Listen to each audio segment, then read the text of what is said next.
ನಮಸ್ಕಾರ. ಈ ದಿನಕ್ಕೆ ಸ್ವಾಗತ. ನಾನು ಜಿಎಂ ಪವಿತ್ರ. ತಮಿಳು ನಟ ಜೋಸೆಫ್ ವಿಜಯ್ ಈಗ ತಮಿಳುನಾಡು ಮುಖ್ಯಮಂತ್ರಿಯಾಗಿ ಪ್ರಮಾಣ ವಚನ ಸ್ವೀಕರಿಸಿದ್ದಾರೆ.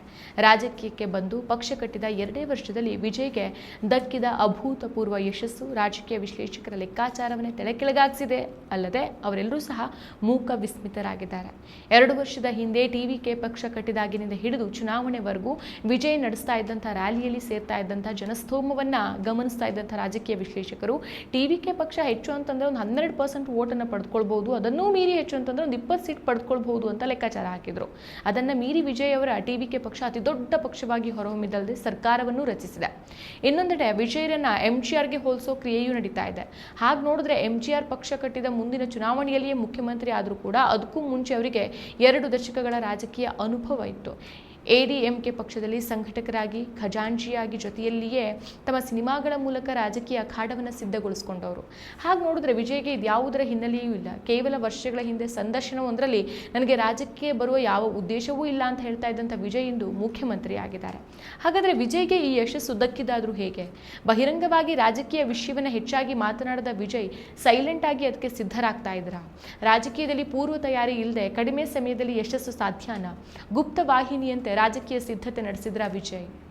ಸೊ ಈ ಹಿನ್ನೆಲೆಯಲ್ಲಿ ಹಲವಾರು ಚರ್ಚೆಗಳು ನಡೀತಾ ಇದೆ.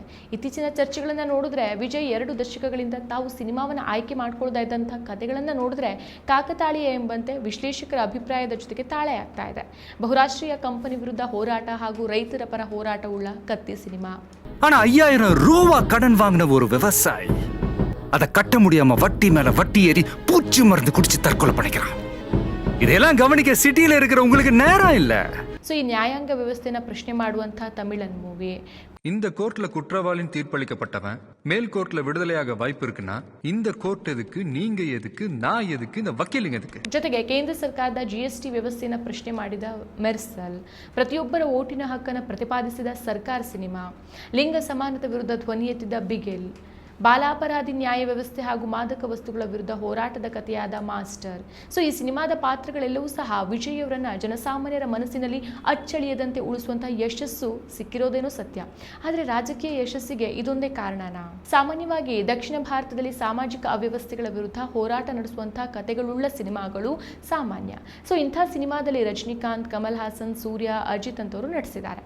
ಸೊ ಆ ದೃಷ್ಟಿಯಲ್ಲಿ ನೋಡಿದ್ರೆ ಸಿನಿಮಾದಿಂದ ಮಾತ್ರನೇ ವಿಜಯ್ಗೆ ರಾಜಕೀಯ ಮೈಲೇಜ್ ಸಿಕ್ತು ಅಂತ ಹೇಳಲಿಕ್ಕೆ ಇನ್ನೂ ಕೆಲ ಅಭಿಪ್ರಾಯಗಳ ಪ್ರಕಾರ 2009ರಲ್ಲಿ ವಿಜಯ್ ಅಭಿಮಾನಿಗಳ ಸಂಘವಾದ ತಳಪತಿ ವಿಜಯ್ ಮಕ್ಕಳ್ ಏಯಕ್ಕುಂ ಹಲವಾರು ಸಾಮಾಜಿಕ ಕಾರ್ಯಗಳಲ್ಲಿ ತೊಡಗಿಕೊಂಡಿದ್ವು.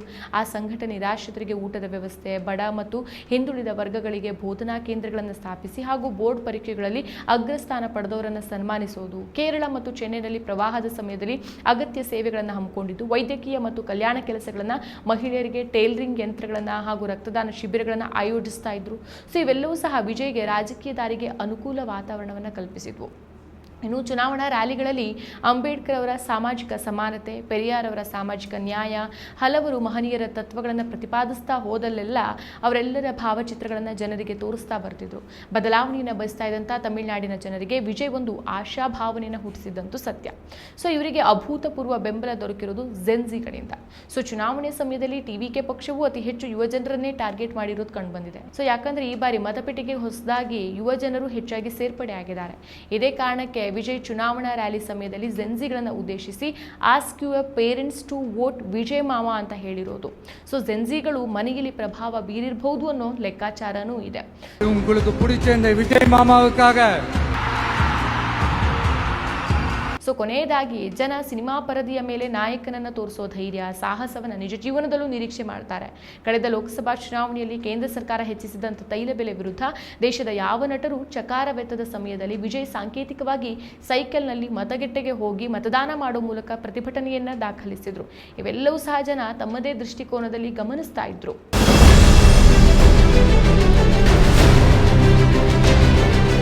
ಸೊ ಇರಲಿ, ಸಿನಿಮಾದಲ್ಲಿ ಸಾಮಾಜಿಕ ನ್ಯಾಯ ಕಾಪಾಡುವ ನಾಯಕನಾಗಿ ವಿಜಯ್ ವಿಜೃಂಭಿಸಿದ್ದಾರೆ. ಸಿನಿಮಾದಲ್ಲಿ ಸಿಎಂ ಆಗಿಯೂ ಜನಪರ ಕಾಳಜಿ ಉಳ್ಳವರಾಗಿಯೂ ಜನರ ಮನಸ್ಸಲ್ಲಿ ನೆಲೆಯೂರಿದ ವಿಜಯ್ ಈಗ ನಿಜವಾಗ್ಲೂ ತಮಿಳುನಾಡಿನ ಸಿಎಂ ಆಗಿದ್ದಾರೆ.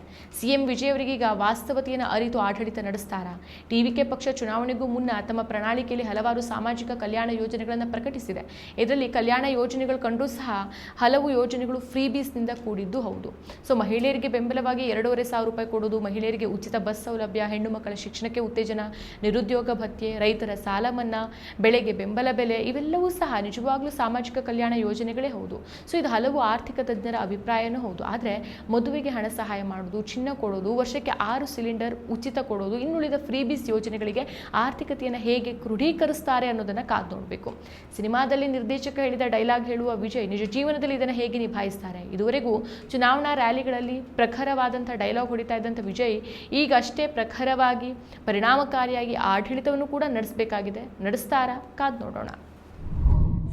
ಮತ್ತಷ್ಟು ವಿಶೇಷ ವಿಡಿಯೋಗಳನ್ನು ನೋಡಲು ಮತ್ತು ಹೊಸ ವಿಡಿಯೋಗಳ ಬಗ್ಗೆ ತಿಳಿಯಲು ಈ ದಿನ .com ಯೂಟ್ಯೂಬ್ ಚಾನೆಲ್ ಸಬ್ಸ್ಕ್ರೈಬ್ ಮಾಡಿ ಮತ್ತು ಬೆಲ್ ಐಕಾನ್ ಕ್ಲಿಕ್ ಮಾಡಿ.